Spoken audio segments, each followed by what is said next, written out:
Hello, boys and girls. Today I'm going to read to you The Crayon Man, the true story of the invention of Crayola crayons.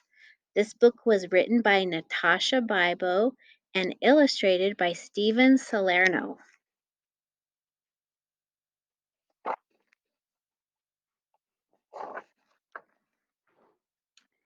Once there was a man who saw color everywhere. He noticed the yellow-orange petals of the black-eyed Susans in his garden. He marveled at the rich scarlet-red tones of the cardinal's feathers. He admired the deep blue-greens of the waves in the sea. Color made him really, really happy.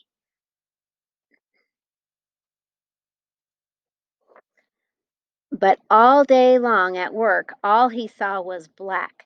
Black dust, black tar, black smoke, black ink, black dye, black shoe polish. His company sold carbon black, a new kind of pigment or colored substance made from the soot of burning oil and natural gas. People used it in printing inks, electric street lamps, and stove and shoe polish. It also made rubber car tires last much longer.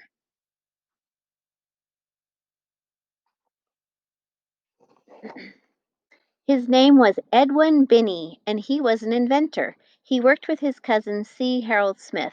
Together they were Binney and Smith. Harold was a great salesman. He loved to travel the world. Edwin was curious. He had a knack for listening and making what people needed.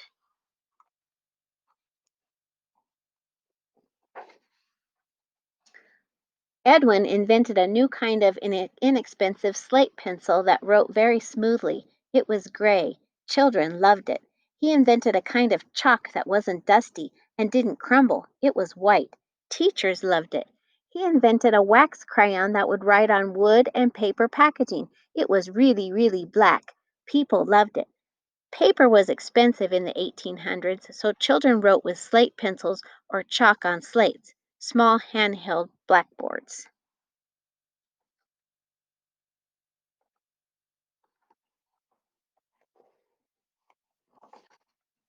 So when everyone, including Edwin's wife Alice, told him that children needed better, cheaper crayons, he listened. They said, "The crayons we have are big, dull, and clumsy. The lumps of colored clay only make fat, chunky lines, and the artist crayons from Europe are far too expensive. They crumble and break easily. Some are even poisonous."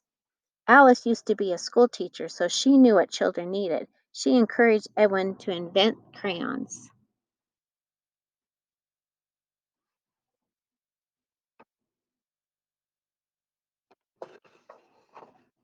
Edwin thought about his company's inventions. When you drew a picture with their gray slate pencil, it rubbed off at the drop of a hat. When you drew a picture with their white chalk, it smudged everywhere.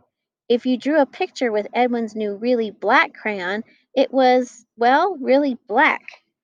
None of these inventions was any good for drawing in color.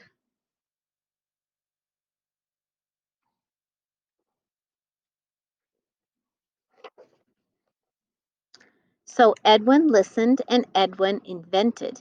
In a small stone mill in Pennsylvania in a top secret lab, Edwin's team experimented. How could they make better, stronger crayons? Melted paraffin wax? Perhaps. The first colored crayons invented in Europe were made from a mixture of charcoal and oil, so they broke easily. To make stronger crayons, Edwin tried using wax instead.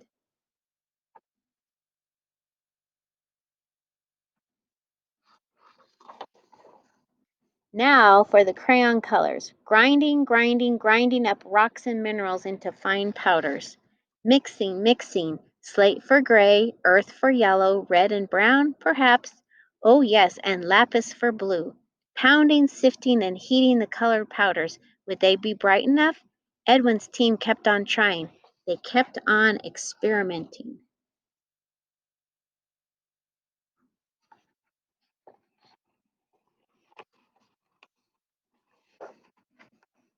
They came home covered in color.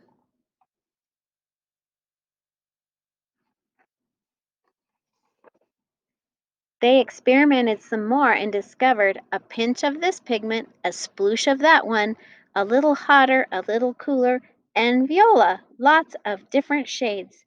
Now there were greens, oranges, violets, and pinks too. Edwin came home covered in color.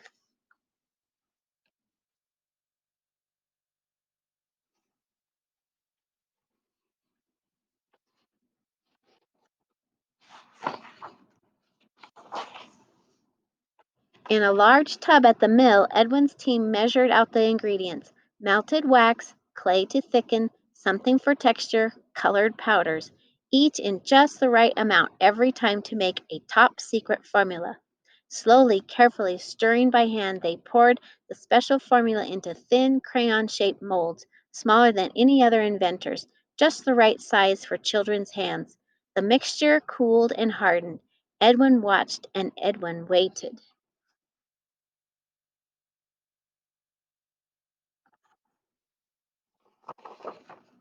Finally, one summer evening in June 1903, Edwin came home covered in color and announced that he'd invented a new kind of colored crayon.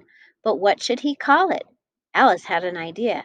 She said, "Let's mix the French word cray for stick of chalk and the word ola from the word oleaginous, meaning oily like the oily texture of the crayon wax, to invent a new word, Crayola." Edwin listened. Viney and Smith shipped out the first Crayola crayon boxes: red, orange, yellow, green, blue, violet, brown, and black. 8 colored crayons for only a nickel. Edwin waited. Would children like them?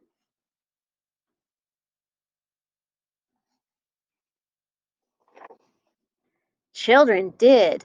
Now they could draw a tiny green caterpillar or the big blue sky. Their drawings wouldn't smudge and they wouldn't rub out. They were bright and could last a long, long time.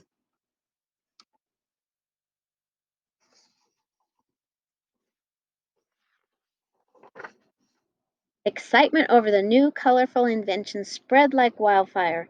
Admirers from far and wide flocked to marvel at Binney and Smith's invention at the St. Louis World's Fair. The company's dustless chalk even won a gold medal. Proudly, Edwin and Harold showed it off, especially on their new Crayola crayon boxes.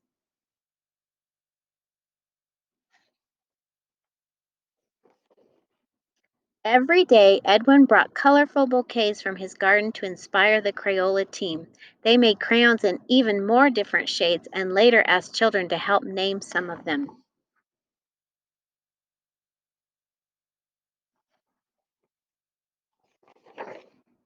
At last, because of Edwin Binney, the man who saw color everywhere, who had a knack for listening and making what people needed, children all around the world could reach for just the right shade of anything.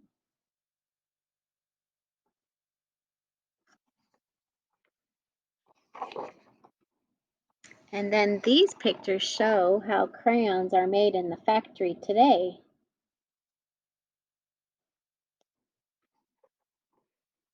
So that is the story of the Crayon Man. I thought it was a good story because it's a true story. Even though it looks like a picture book, this is really a Dewey book. It's found in the nonfiction section because it's a true book of how crayons were invented.